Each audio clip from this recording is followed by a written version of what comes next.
Does EMDR work for autistic people, people who are more likely to have complex traumas and have difficulty recalling autobiographical memories? Yes, but it's a little more difficult. Hi, I'm Dr. Boy Marshall, LPCC and specialist in neurodivergence, relationships, and trauma. EMDR is a fantastic tool for helping people deal with trauma. However, the intervention was originally created for single instance traumas like acts of war, assaults. When you have autism or when you're dealing with complex traumas, the trauma can be much more diffuse. And so it's just harder to access that in the EMDR setting. But that's not to say that it can't be done.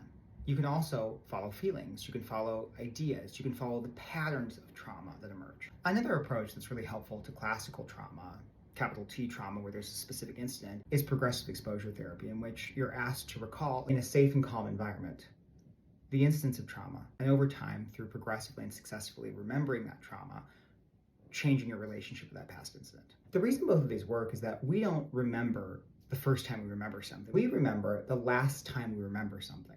And so by changing how our nervous system feels during the remembering of a trauma, we can actually change our relationship to it.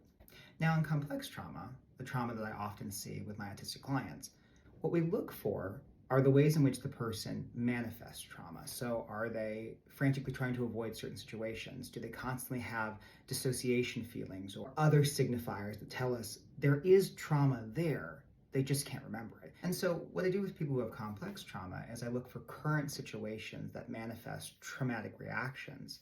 And then we work to help reprocess those current situations, change people's relationships to those situations in ways to help their nervous systems calm down. We try and show that what their nervous system was anticipating before, a traumatic fight or flight response, isn't what's actually going to happen in the present time.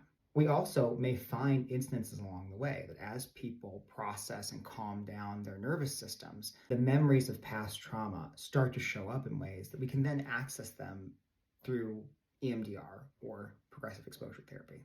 So if you're thinking of looking at EMDR or progressive exposure therapy and you have complex trauma, you absolutely can use those tools.